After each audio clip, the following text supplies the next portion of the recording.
Good morning. Now that you have some kind of idea about absolute value, let's dive a little deeper. Please remember, follow along on your paper. If I write, you write.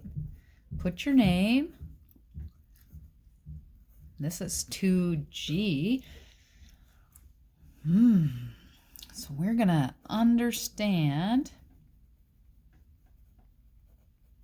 absolute value. Okay, clear enough. Here we go. I am going to make one number line. Oof, good thing for that blue line there.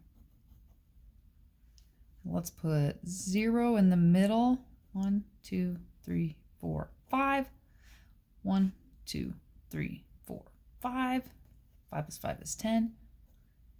3, 4, 5, negative 5, 1. Okay, so a number line from negative 10 to 10. You'll notice I didn't have to label everything. You don't either. It just gets messy. All right, so let's see. Example 1. We want to graph and then write the inequality, how negative 9 compares to 5. And I think we're going to be super good at this, guys. Negative 9 is here. Positive 5 is here.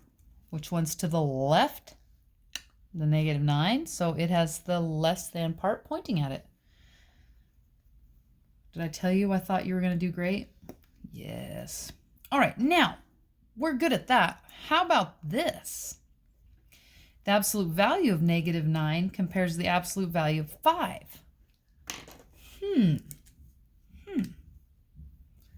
Well, what's the absolute value of 9? Absolute value from yesterday meant distance from 0. Negative 9 is 9 from 0, so absolute value is 9. Absolute value of 5 is 5 from 0. Now which one's less? Ooh, that one. Boom. Okay. All right. I know that might have went fast. Remember, you can rewind. Let's try negative 1 and compare it to 2. Negative 1 compared to 2. Negative 1 is less than 2. Okay. Easy enough, Miss D. You guessed it. How about the absolute value of negative 1 compared to the absolute value of 2? Absolute value of negative 1. It's 1 from 0. 2 is 2 from 0, and 1 is less than 2. Oh, that one was same. I bet there's some kind of something we're supposed to be thinking about. How about comparing negative 8 to 8? Well, negative 8 is to the left, 8 here. And positive 8 is to the right, 8 here. Oh, yep, okay. All right. Here we go. Negative 8, absolute value of, compared to the absolute value of 8. Well, the absolute value of negative 8 is 8 here. And the absolute value of positive 8 is 8. Oh, that's weird.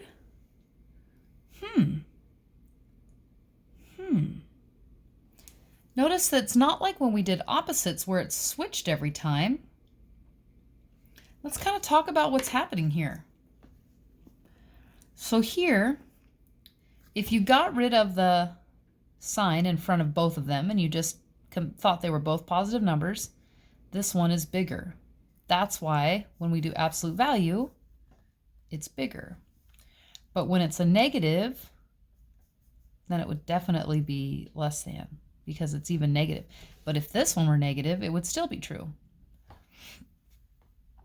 All right, negative 1 and the absolute value of 1. So if here you took away all the signs, right? That's making it an absolute value. 1 is less than 2. But this one, did you expect that to happen? That was pretty wild, guys. Now, this is going to get really good. Here, so I don't have to draw another number line. I'm going to use green. We have to think of some numbers. Oh gosh, this one's a real thinker. Hope you're ready. We have to think of some numbers that A and B could be like legitimate real integers, if A is less than B. Okay, so let's think through this. If A is less than B, what if A is negative 10? Then what could B be?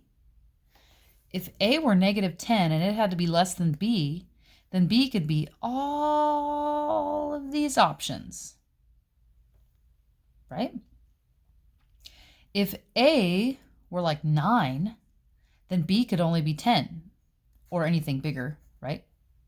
What if A were 0? What could B be worth? Yeah, if A were 0, B would have to be everything to the right because B is supposed to be bigger. Okay, keep that in your mind. This is hard, keeping things in our mind. Oh, gosh. And what if we also had a rule and the absolute value of A was greater than the absolute value of B? Misty, you've gone too far. Well, we'll figure it out. So remember, absolute value just means your distance from 0. So the absolute value of A has to be bigger than the absolute value of B, which over here, remember, this would satisfy it. The absolute value of A was bigger than the absolute value of B. The absolute value of the value of A is less than the value of B. So it seems like if we make A a negative and B a positive, that'd be a good place to start. But over here, if negative 1, if just the 1, like the absolute value of 1, was less than 2, so it looks like the numeral is going to have to be bigger than this. So the absolute value of A bigger than B, which means let's just randomly pick. If A is negative 4, what could B be? Could B be 4? No, because the absolute value of negative 4 would be 4, the absolute value of B would be 4, and then this would be equal. Can't be true. Could B be 5? Well, that would make negative 4 less than B, right? Negative 5. But would the absolute value of negative 4 would be 4, the absolute value of 5 would be 5. 4 is not less than 5, so it can't be 5. So let's go the other way. 3. The absolute value, well, let's see. Negative 4 is less than 3. Check. The absolute value of negative 4 is 4. The absolute value of 3 is 3. 4 would be greater than 3. Boom! That could work. Perhaps a little extra credit if you could come up with another scenario that would still make that true. Good luck. Probably email me that. Don't just put that in your homework. I'll forget what I was talking about. Okay, that's part 1. There'll be another part.